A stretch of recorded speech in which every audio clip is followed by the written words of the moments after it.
我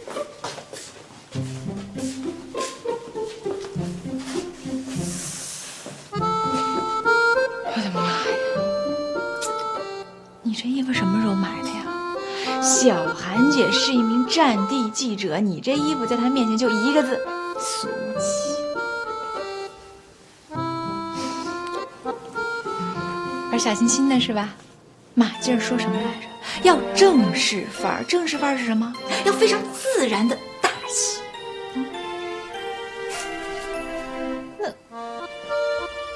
我也没衣服穿了呀。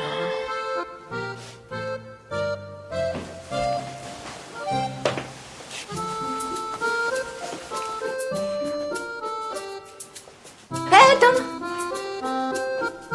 就他，就一普通职业装，这也太无聊了吧？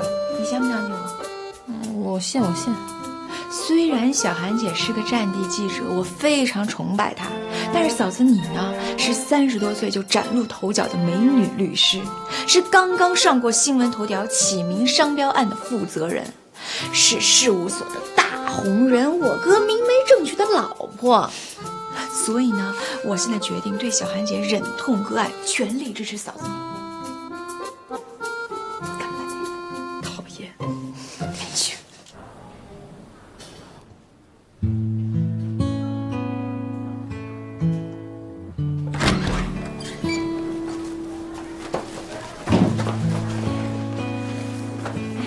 小韩姐，好呀。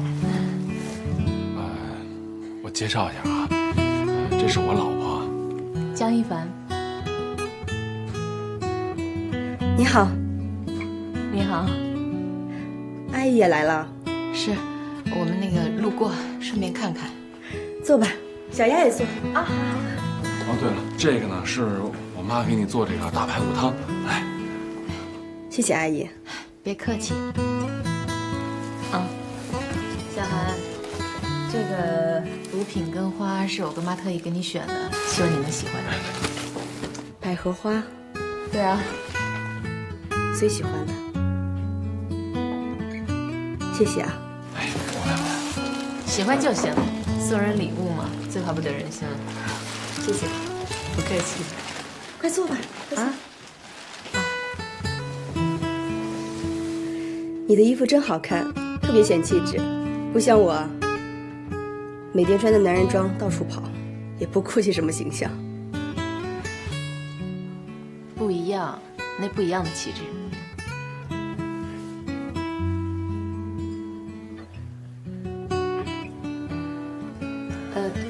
腿怎么伤的？跟国外的记者一起拍自由军，不小心被发现了，有一名记者就不幸被击中了。啊，记者也打呀？已经有20几名记者遇难了。其实现在舆论对他们来讲很重要，记者反而成为他们攻击的目标。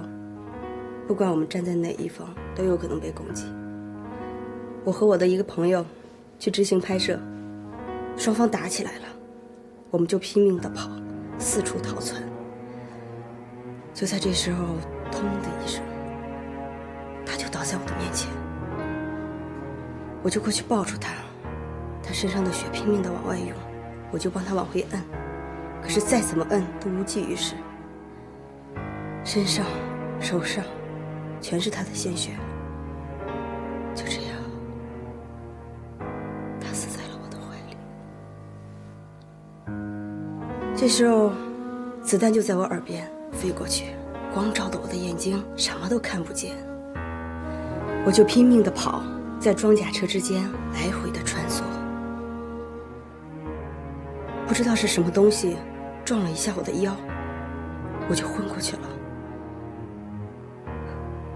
等我醒来的时候，已经在这儿了。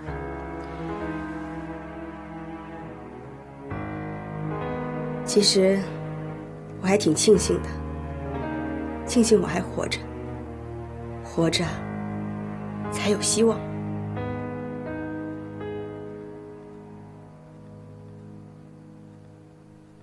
听说你是一名律师，刚接了一个经济案。啊，是小案子，跟你的经历没法比。对，没法比。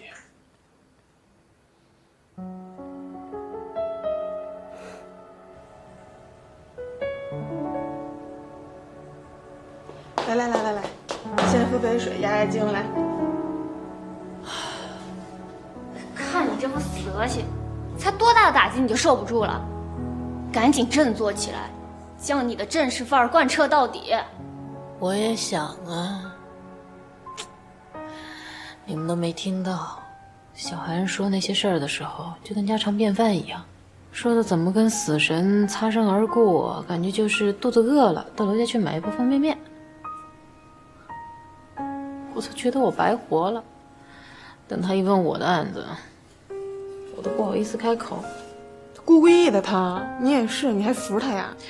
不是服不服的事儿，现在问题在于，如果我是个男的，我都会爱上他。对，如果我是个男人的话，我也会爱上他的。嫂子，我觉得你这回彻底被他拿住了。王小阳，你站哪边的啊？蒋律师，看着我，别再消沉下去了，冷静点儿，不要自己把自己给打倒了。不过说句公道话啊，小韩确实挺有魅力的，谁跟他比都得自卑。我们就是比他平凡，可是谁说平凡就不美啊？可是我觉得吧，人家小韩姐还真的挺……王小阳，你成心的是不是？我多句公道话也不行啊，嫂子。依我对小韩姐的了解，我觉得她对我哥肯定还有意思。所以呢，你面对这么一个强劲的对手，你应该做好长期的战斗准备。可现在我真是连斗志都没了。是你自己下决心要回去的，你自己看着办。对，正式范儿，正式范儿。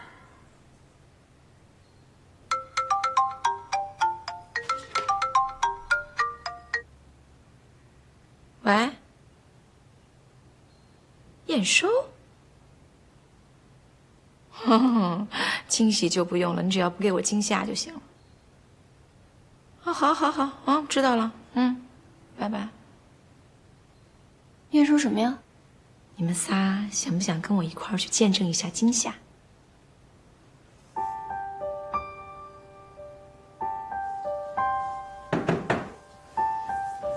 来了！Hello， 这么多人啊！人一多你就不敢开场啊？有点紧张。这个就是你给我的惊喜啊！必须的。哎，丫头，你们家怎么没卧室啊？当，老刘请。哎，请。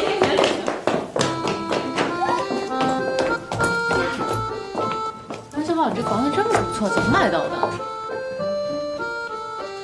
哎，这不是我家的台灯吗？啊，那个餐桌啊、沙发，这都是赵媛送的，剩下的都是朋友们友情提供的，既环保还不浪费。看着都还挺新的。那就得看你怎么保养。杨小宝，你太厉害了！这个家被你一布置，看着真的不错。上边还有一双快乐的脚丫，那是快乐的小鸭吧？这笑脸我喜欢，回家我也弄一个，一睁眼就能看见，心情好。这么高，怎么挂上去的呀？这一共得花多少钱？贴纸，还有装饰、搬运费，一共是1260。就这套床比较贵，3800。所以你看，你能不能站起来？那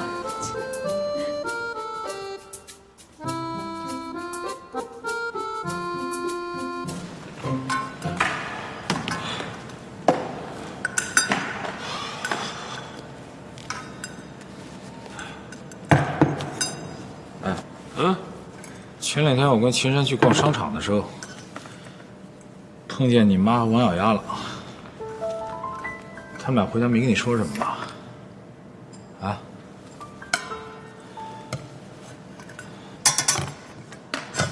姐夫，前两天呢，小莫去楼下找你，我跟一凡也都去了，你没下来。是因为秦山吗？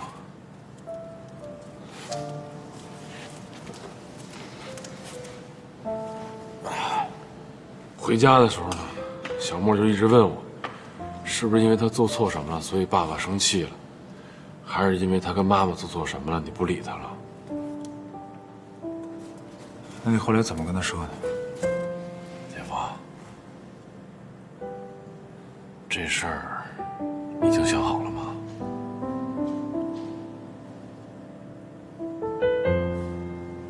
前2天你姐给我发了个信息，说是要给我过一个生日。怎么了？没什么。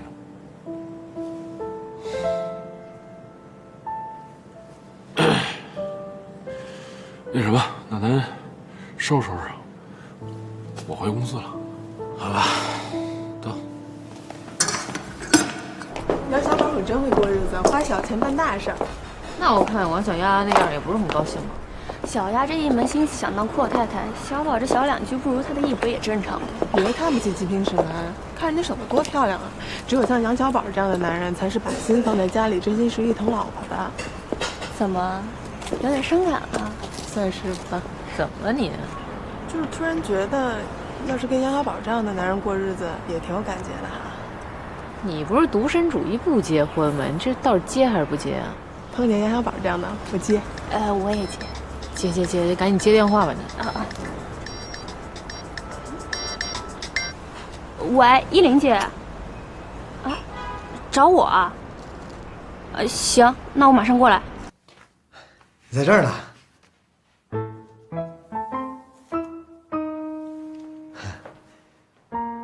怎么样？这么满意吗？哪儿不满意你说，我把它换了。这些家具哪来的？马云那儿买的呀。我不喜欢，这所有东西都不喜欢，更不喜欢这个房子。咱别生气，这生气容易伤着孩子。你要不喜欢呢，你等我，赚够了钱把它都换了。不行，咱把房子也换了，行吗？行，顺便把我也换了吧。不对，你去哪儿啊？回娘家。哎呀，干嘛啊？没事，我逗你玩呢。咱别回来呗。把手拿开。啊？拿开。真没事儿。怎么弄的？就刚才竣工一高兴从梯子上跳下来，滑着的，没事儿。你怎么那么笨啊？还能摔下来？掐地儿没事吧？啊？没事儿。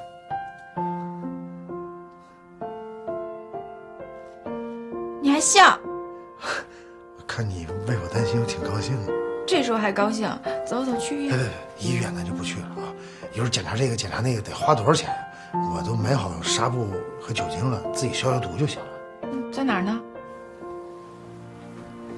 你以后能不能小心点啊？哎，怎么样？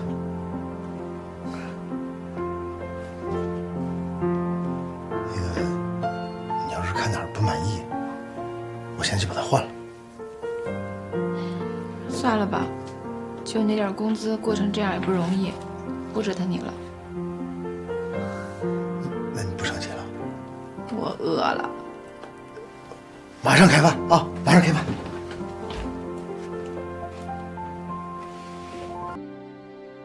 一凡从医院回来怎么样啊？你跟他说，妈绝对站在他那边，我支持他。因为我觉得一凡是一个特别大气的孩子，而且他过日子肯定是一把好手。你看那小韩，我当初阻止你，没让你跟他出国，我这决定是对的。行了，咱这话呀就别两头说了，好不好？要么呢你就站我这边帮我劝劝一凡，要么您呀保持中立，就别说话了，好不好？另外啊，您跟小丫啊也说一声啊。行，那我中立行不行？早就应该中立了啊。儿子，你们公司现在怎么样？还行吧。那我就踏实了。不是，我那天吧是陪一凡给小韩去买保健品，就是又把我那瘾嘛又给勾出来。我这一阵没买吧，我觉得特堵得慌。你们这经济要没那么大压力，我不是能放松一点吗？不是妈，你放心，妈这心里有数，我绝对不会把那钱给你们花光了。你看这小韩这事儿，我都能中立了，是吧？行了啊，咱打住吧。您要敢买，你信不信我真给你扔了？你看，我不是说不让你买，您自己说吧啊。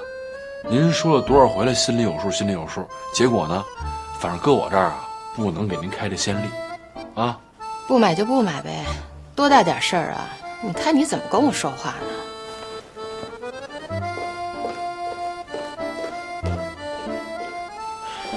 说了半天，跟这儿等着我呢。王总来了。哎。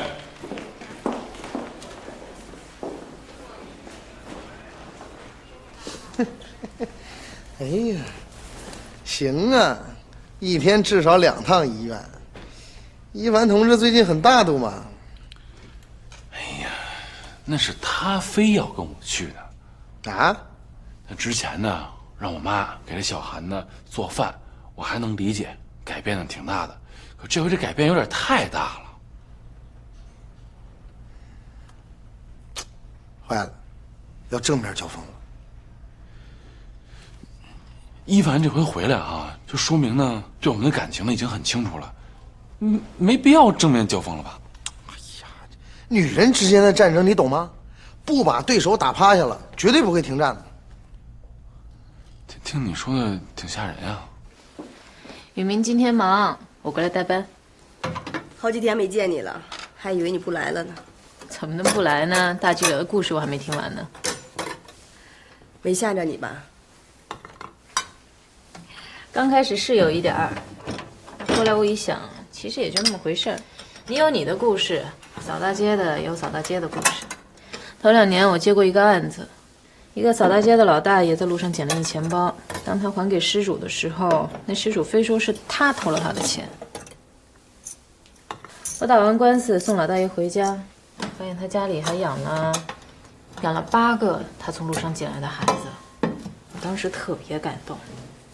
后来我就觉得这种事吧，得细想，平凡人其实也有他的伟大，就看你怎么去想了。温度差不多。谢谢你啊，江大律师。不客气，蒋大记者。我也想让你快点好起来，回到你的新闻行业。我还等着看你的新闻报道呢。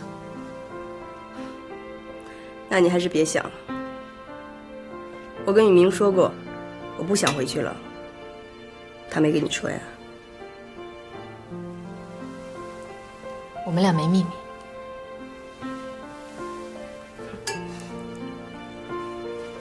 其实事情也就这样。当你开着车路过一个车位，没停，奔向别的地方去了。但你突然回过头来，又想停到这个车位的时候，发现这车位上已经有车了，那你总不能让警察把这车给拖走吧？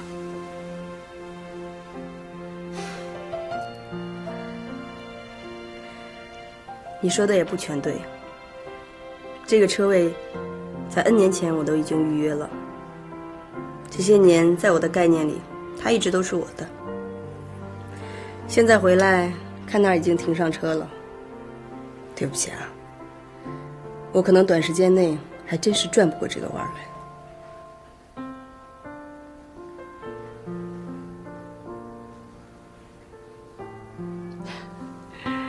那你这算是给我挑明了。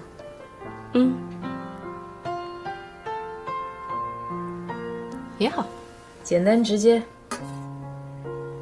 谁也不啰嗦。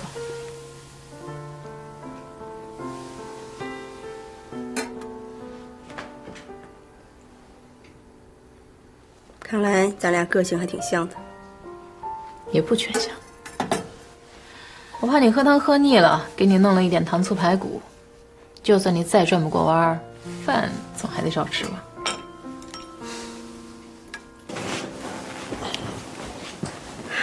我爸怎么样啊？还行。小莫呢？睡了。谢谢你，老公。你看你，哎，那个，你姐怎么样？就那样呗。16年了，感情和青春都投入了，自己什么事都放一边，所有事都是为了林伟跟小莫，结果什么都留不住。要是有一天，我也因为相信你而付出代价，我也认了。来，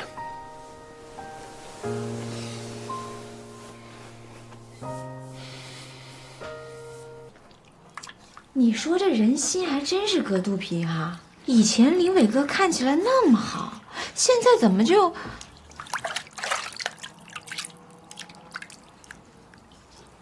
不过这么一想吧，我现在好像也没有这么讨厌这房子。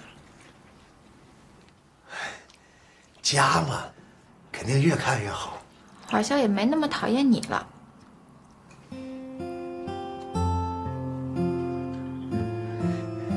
真的？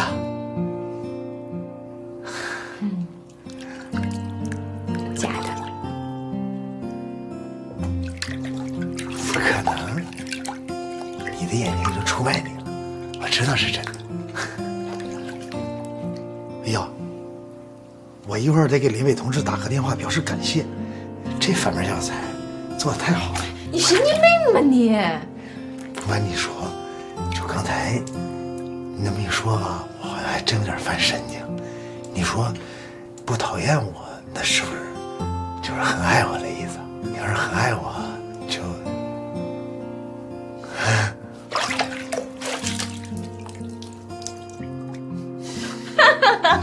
这脚洗完了，它就是香。别闪着孩子，这水有点凉了，给你加点热的。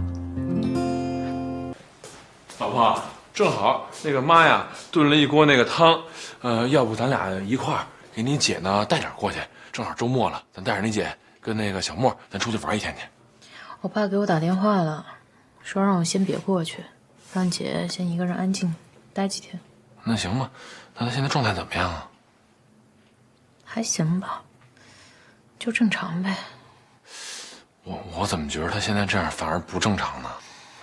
是啊，你说他最后也就闹了这么一下，前面也没见他哭，没见他发泄过，也就上回我去找他，他哭了一会儿，自己又给忍回去了。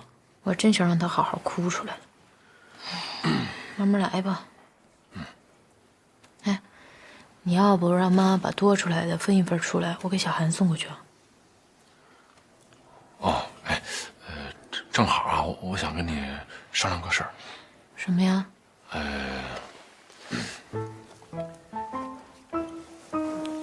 那个，要不小韩那儿啊，你别老跑了。公司不是招了批新人吗？挺负责的。我现在啊，没那么忙了啊。你是不放心我去呢，还是嫌弃我照顾不合适啊？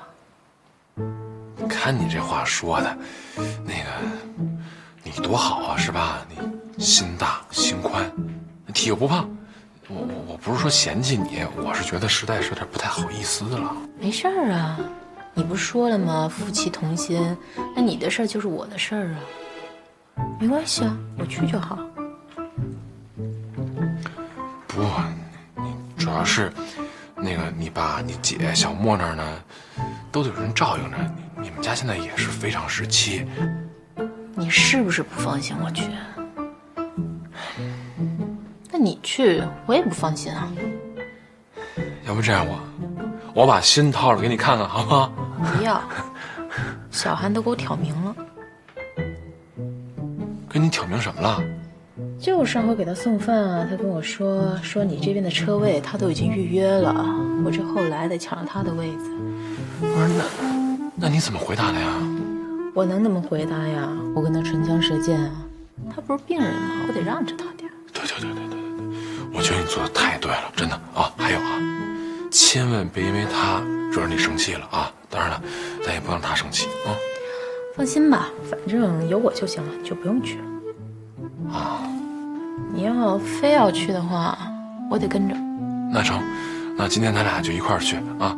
正好不是前2天做一检查吗？今天报告也该出来了，我跟妈说一声啊。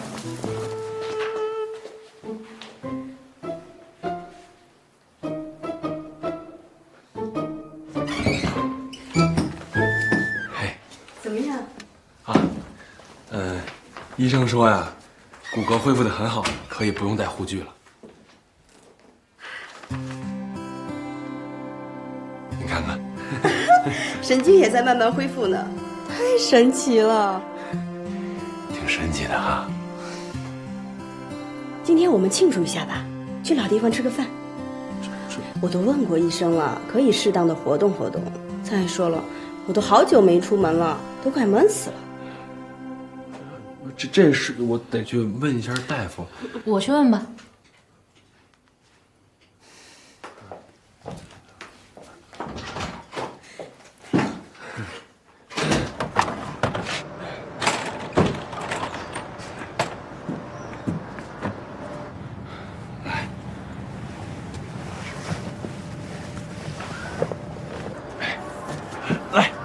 来，车，你能帮我进去吗？可以吗，王太太？可以啊，你看这台阶儿，轮椅都上不去，抱进去呗。啊！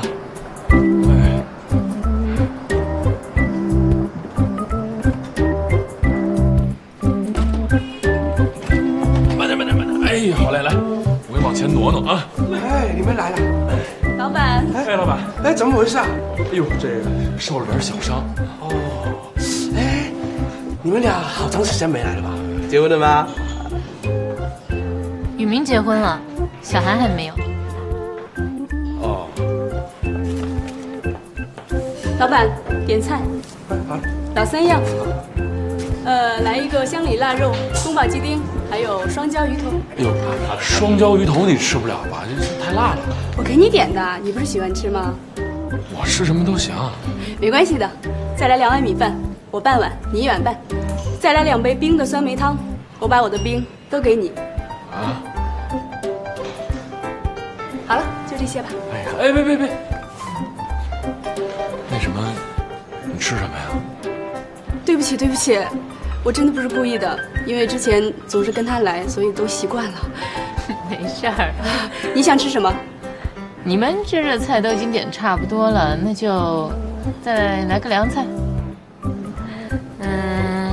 泡椒凤爪，老板就这样去吧。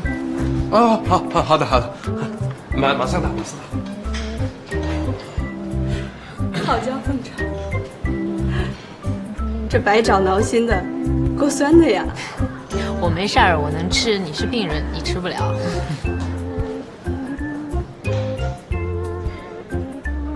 哎，好久没出来了，今天的阳光真好。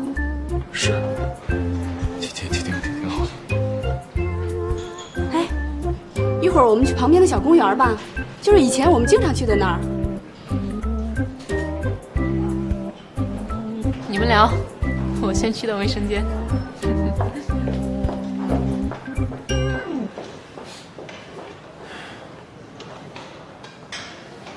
他不会生气了吧？应该没有。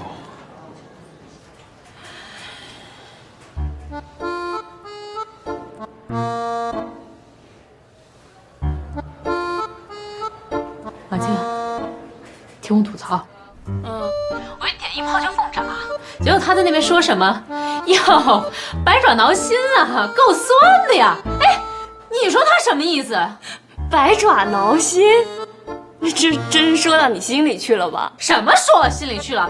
他就这样，老抓着我要爆发的临界点。你可千万不能爆发，你这一爆发就成泼妇了，这吃饭的都没了。我知道，我说这种人真是太难对付了，老扎着我，我还没法回我。那人家也是见过世面的，好不好？刚吃饭的时候，他就一直在那边说他跟王宇明以前那点事儿，以前吃什么菜，还说什么一会儿我们去旁边小公园去逛逛吧。哎，你说他腿都这样了，他走什么呀？还是他王宇明抱着他呀？那你们家老王呢？他怎么不拒绝呀？你别拱我火，我好不容易才忍下来了。我得大度，我得给他阳光。我觉得我现在怎么就那么虚伪啊？哎，你不是自己说了要自我拯救的吗？就当是成长了。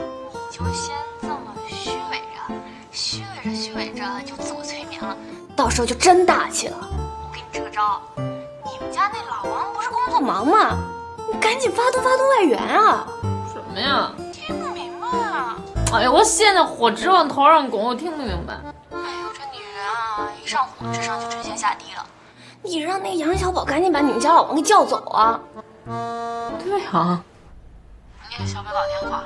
我气会儿还得出去了，我现在得稍微平静一下我的心情，还得微笑，虚伪一下是吗？成长，淡定啊！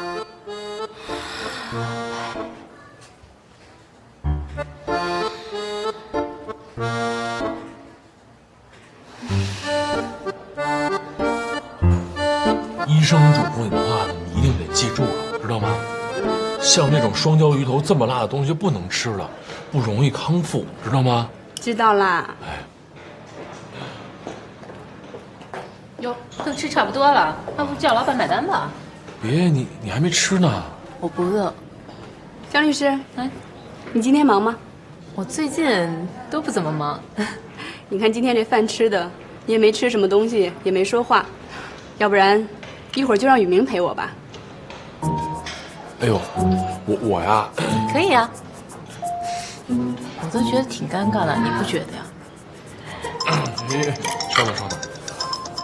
哎，小宝，怎么了？死循环？怎么会出现死循环呢？行，我知道了，我马上回来啊，等我马上到啊。哎，好嘞，哎，那个小韩，不好意思，我公司有点事儿，我得先回去。你去吧，反正今天的风也放了。哎呀，你看，真是实在不好意思啊，我这公司啊刚起步，这个项目对我来说还挺重要的，我要不回去吧，这仨都得抓了瞎啊。好了，你别解释了，再解释就没意思了。哎，老板买单。哎，来了。多少钱啊？老顾客给你们打个折啊，160，160。哎，怎么样？口味还可以吧？啊，行，怎么样？这菜还可以吧？这个应该挺好吃的吧？我也没吃着。那下次有空你们俩，你们仨下次有空再来啊！一定，啊，刚好啊。好，刚好啊。那是干嘛呀？还要人家开口啊？慢点。那个，我先上班去了啊，那你也就送他进去吧啊。赶紧去吧。啊，小韩，康复这事儿别着急，得一步一步来，好不好？啊，别啰嗦了，赶紧走吧。哎，我走了。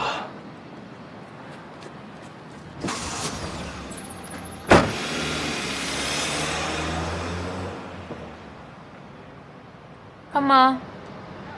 非要撵我走，到头来还是我送你回去。谢谢你啊，江律师。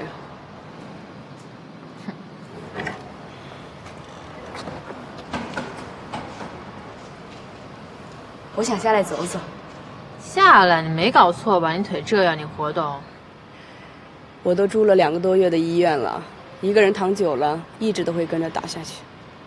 今天高兴，我想下来活动活动。我相信，我一定能恢复到和以前一样。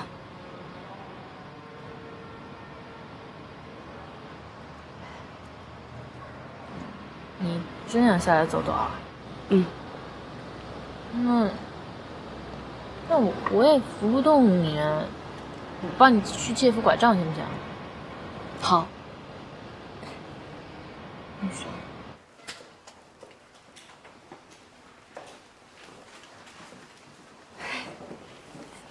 你行不行啊？我觉得我这脚可以受点力了。哎，大姐，要不这你还是别走了吧？不是你觉得又不是医生觉得，你让我背你回去行不行？这太可怕了！你在这儿，医生不是说可以适当的活动活动吗？没事儿。不是你没事，我有事，我在旁边看得心惊胆战的。我们再试试。哎，你也别跟我犟了好不好？我背你回去。你想，你这脚要好了，那雨明不就不来看你了吗？我的脚要是好了，我就去找他。哎，我说你这么飒一女的，干嘛老为男的给我在这耍心眼啊？你不是一个人在医院闷得慌啊？你怎么知道？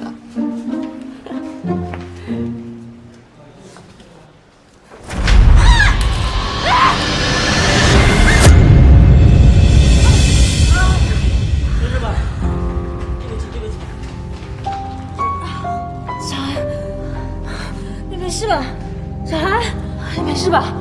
小韩，医生，医生！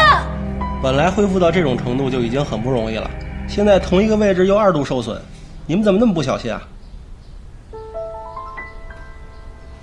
对不起啊，大夫，是我们太不小心，太大意了。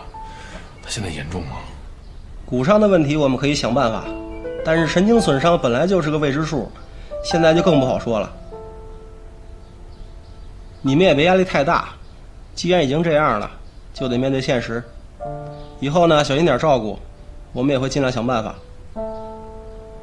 哎，谢谢您，给您添麻烦了。谢谢医生。对不起。行了，别担心了，他会好起来的。我不是故意的。我知道你不是故意的，可是你来医院照顾他，你是不是故意的呀？咱们能不能不再纠结这件事儿了，行吗？那我也做不到看着你去照顾你前女友，我心里还能踏踏实实的呀。你看，我已经答应让你来照顾他了，你说你心里还装种小心思，你有意思吗？哎，他万一要是站不起来了怎么办？那我都跟他说了，让他不要自己走，他自己非要站起来的。还有，小宝打电话催着我回去，是不是你指使的呀？我没干过这种事儿。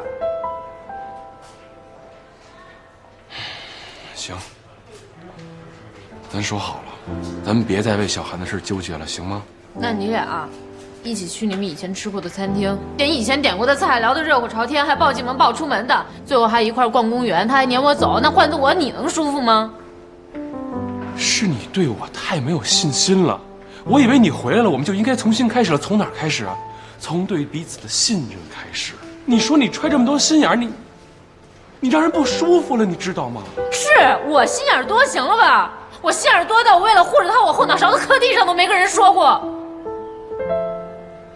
你磕地上了，那我看看来，让我看看，看看磕哪儿了，疼不疼啊？啊，我看看好不好？来来，哎呀，我看看。哎呀，你这别着急，你慢慢说。那好，那我晚上回来。怎么了呀？啊？我姐丢了，你去照顾小韩吧，我走了。哎呀，你这样，我去跟小韩打个招呼，我陪你去啊，你等我啊，等我一下，马上啊。他没来找过我，也没给我打过电话。那要不要一块儿找找去？我怕他到时候见到我，他会更生气。一面，哎，跟依林的事儿，给你们添麻烦了。请我小莫和依林还得靠你们多照顾。姐夫，谢谢你们了。就是那天过生日那事儿啊，你也别想多了。等那事过去之后啊，我再约你纪念馆啊。那我先走了。如果找到他，给我发个短信。哎，那我先进去了。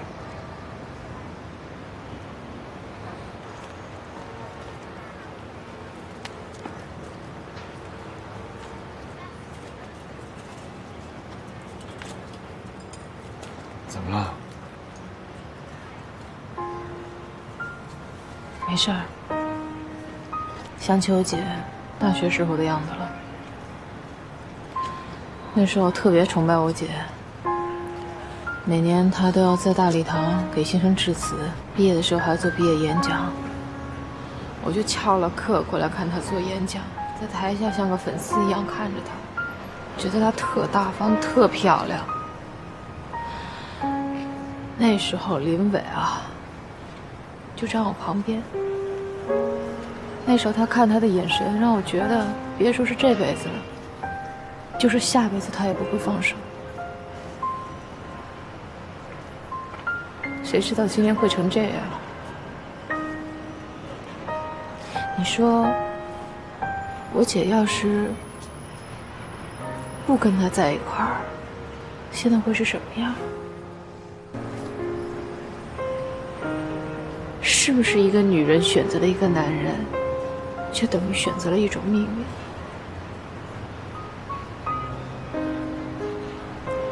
一凡，我觉得你应该现在想一想，你姐还会去哪儿？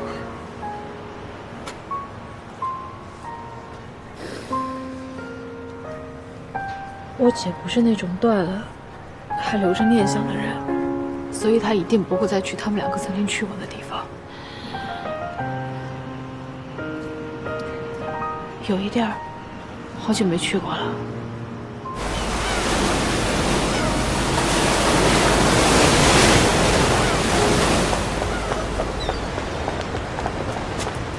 在那儿呢。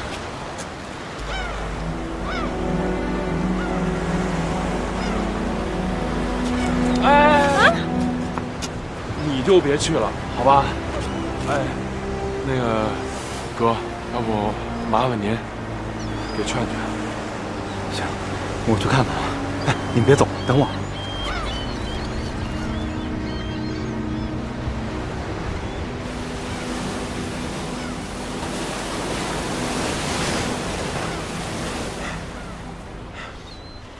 你怎么跑这儿来了？电话也不接。我小的时候，我爸爸就跟我说，面对大海，可以忘掉一切烦恼。你现在好点了吗？我妈妈刚刚去世的时候，我每天都到海边来，每次我都会用手紧紧握住一把沙子，就想使劲儿把这沙子握住，就好像能留住我妈妈。但是每次沙子都会从我手里漏光，我越是想要紧紧地抓住它，它就会漏得越快。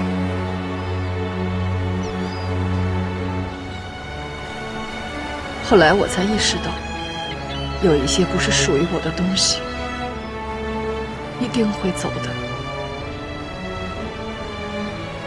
你这不想得挺明白的吗？走吧。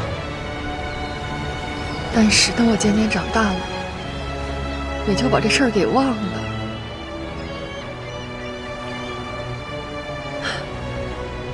我怎么就给忘了呢？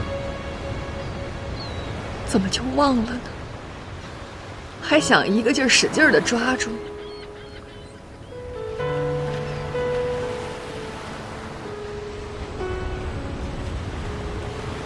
对着我这个失败的女人，你是不是觉得我特可怜呢？你干嘛要这么想啊？这件事情你从头到尾一点错都没有，别再琢磨这个。明天就是一个新的开始。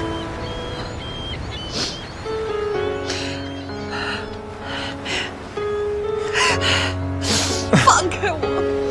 男人怎么会都这样？这么好的家，为什么不要啊？日子为什么不过下去？现在想来同情我、可怜我是吧？我不需要。依林，放开！我不要你安慰我。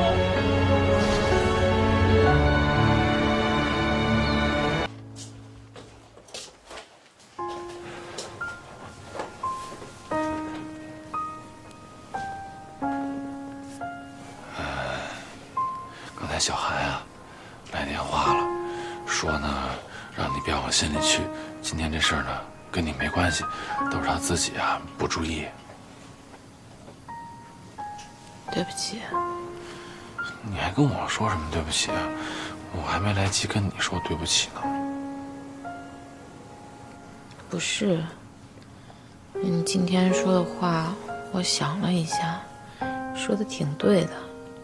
我现在啊是不够有信心，之前跟你赌气离婚，让我们这段感情陷到更大的困境当中。后来回来以后，就想要换一种处理方式。一开始吧，我还挺有自信，我能处理好的，也自以为自己挺大气的。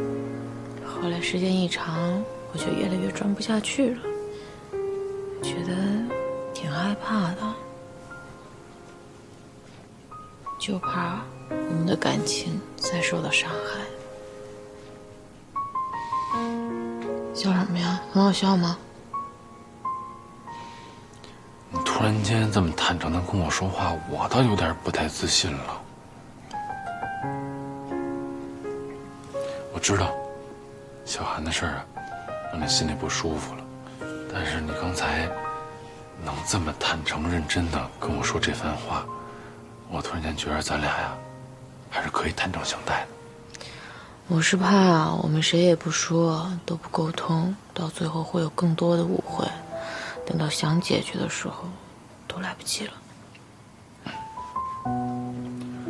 我觉得在感情这个问题上，你做的对，就应该这样，就应该呢，积极的去面对。因为我不想变成我姐那样。说着说着吧，就又来了。哎，别那么悲观，行吗？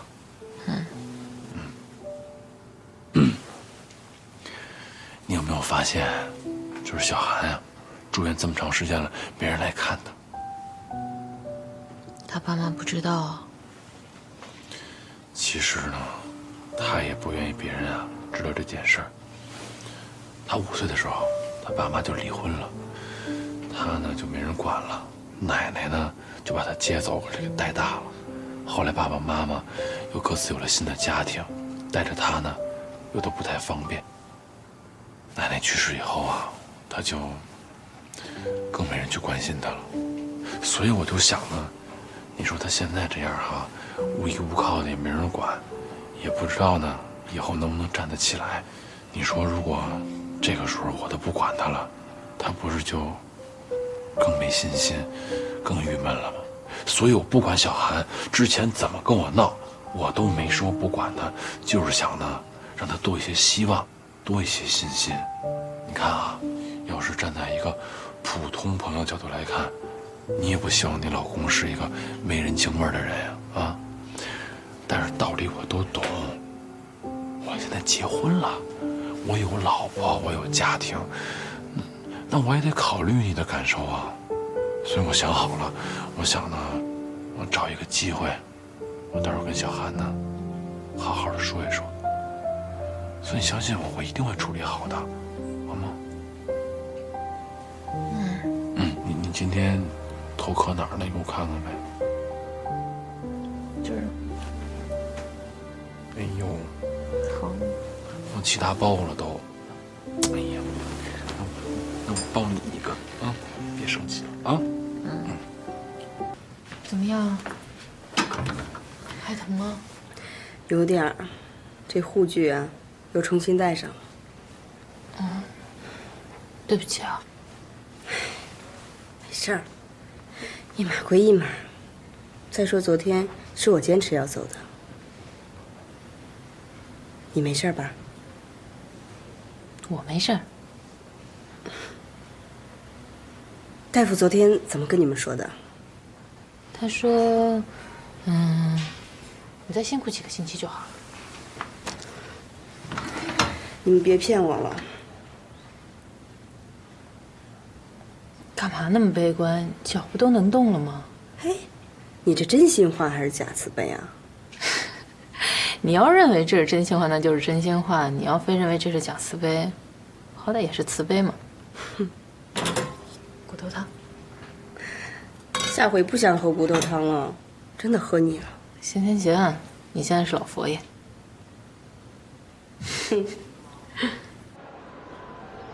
一凡，哎，爸，你怎么跑医院来了？我来帮你姐呀取点药。你先别管我，你怎么会在这儿啊？谁住院了？你看看你现在这个样子，雨明跟我说了，说你们已经和好了。既然和好了，就好好的过日子吧。你这叫好好过呀？我再好好过日子。你在什么好好过呀？再者说了，谁听说过现任妻子去照顾自己老公前任女朋友的呀？啊？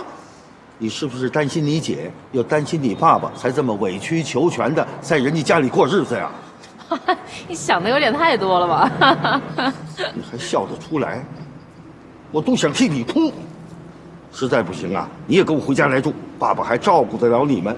你不能够为了你姐，为了我，就在人家家里憋屈着过日子呀。我没憋屈啊，雨明现在特别好，真的，他特别好。再说你也不能保护我一辈子呀。你结婚过婚姻生活，不就是遇到问题就得去解决吗？我这要跟你回去了，那不就是最差的一种解决方式吗？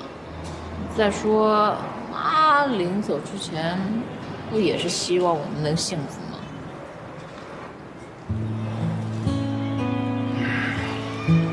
你都知道了？对啊。你什么时候知道的？哎，反正我就知道了。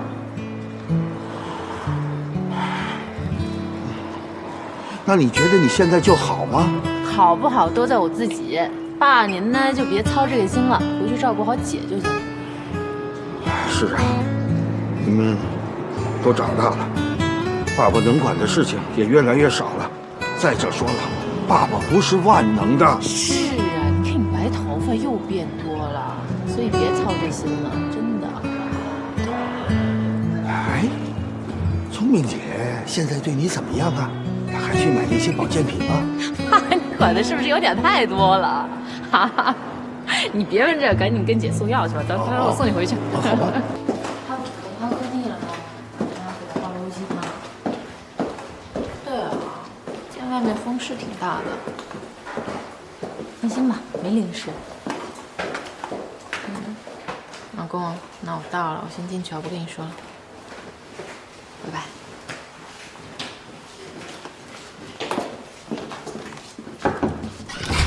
我来了。最近这天儿特别奇怪，雨说下就下，下来还停不了了。你怎么了？没事吧？怎么了你啊？没事，风湿老毛病。你都这样了还没事？我去给你把医生叫过来吧，这我也不敢碰他。我这是旧伤，很多年以前受的旧伤，一下雨就痛。哎呦，等太阳出来就好了。哎，一凡啊，你上那个雨生微博，看看他还要待几天呀？让他赶紧去非洲大沙漠去。哟，这都什么时候了？别开玩笑了。我没开玩笑。哎，我知道有一款膏药治风湿好像挺好的，要不我给你弄2片，你试试。哎，你别透了，现在腰上这东西还没切下来呢。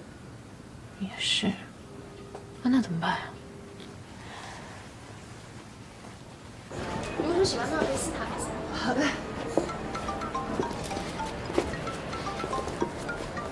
哎，我先接个电话啊。喂，一凡。哎姐，你有没有什么办法是能治风湿骨痛的？那得贴膏药吧？膏药不行，他现在腰上贴不了，身上带着护具呢。哦，要是这样的话，那就应该得热敷。哎，最简单的办法，你呀就弄一个热水袋，你就不停地给它换热水，一直要敷下去，这样应该就能起到缓解的作用，好吗？哎，好，你先试试吧。哎，好，欢迎光临。哎，看一下床跟床垫都有。好，我们这边是专业做床和床垫的。哦，床垫是德国原装进口的。这可以试试吗？可以试看看啊，可以感受一下。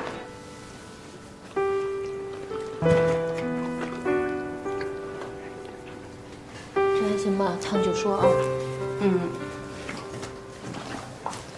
一夜不归宿，黄玉明同意吗？不同意也得同意啊。我姐都说了，你这种情况到晚上会更疼。他不来了？他忙着呢。你回去吧。回去，你腿就不疼了。哎呀，真不知道你是怎么想的。就想让你快点好起来呗。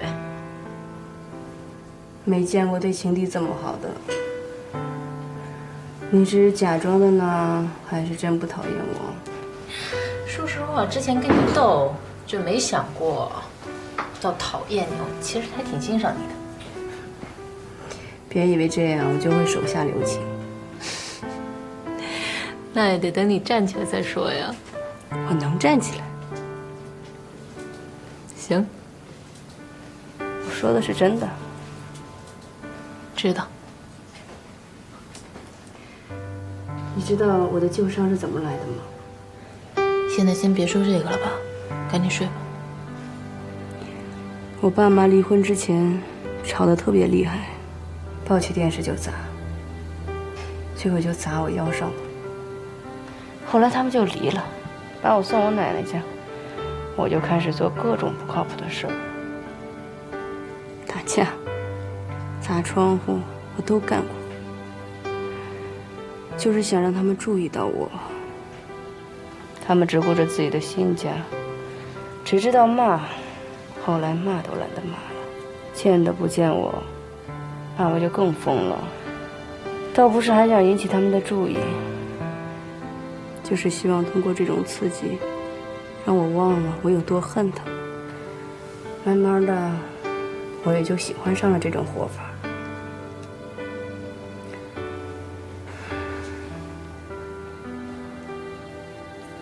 接着说啊，怎么不说了？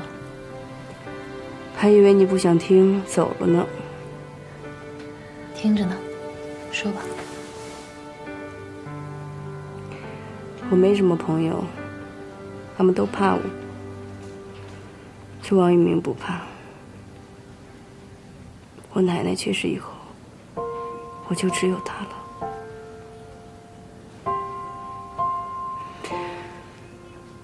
我想跟他结婚，可是，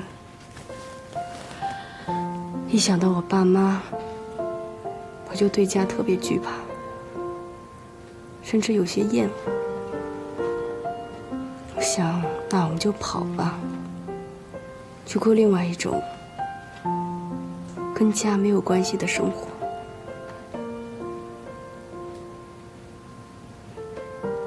结果我们还是没能在一起。直到这次受伤被救出来之前，昏迷了半天，我以为我死了。我看见了我奶奶，我奶奶跟我说，看，活着多幸运呀！如果这次你能活下来，你就别再怕，也别再恨，回去跟玉明好好过日子。如果再不好好过，怕是以后也没机会了。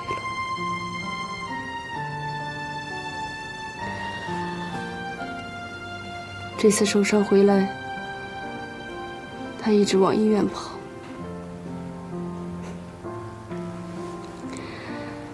被人照顾久了，忽然觉得自己没有以前那么彪悍了。我就是个普通女人，我身边需要这样一个人，这个人没有谁比王玉明更合适。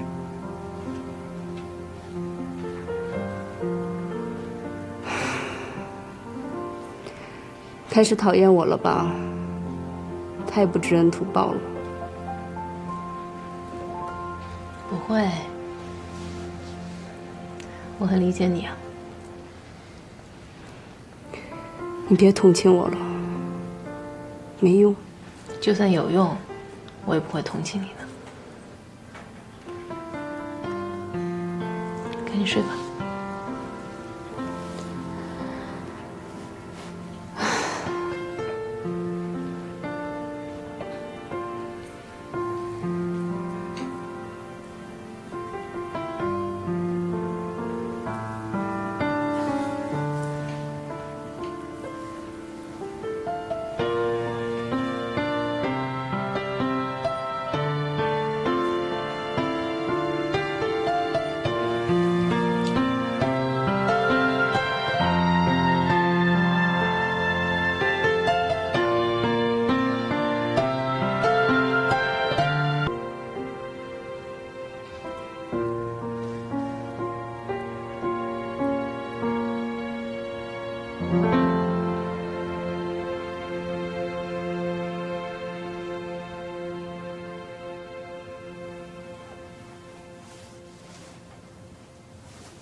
几点了？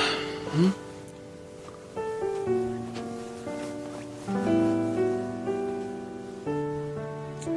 老公。嗯。你还是去医院看看小韩吧。怎么了？昨天他说那些事儿，我听着心里特别难受。突然间，我就特别理解你当时为什么那么坚持要去照顾他了。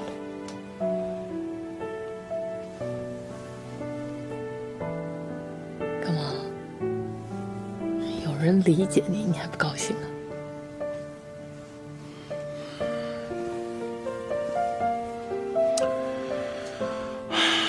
我在想啊，不能再这么下去了。为什么呀？不能成为他唯一可以依靠的人。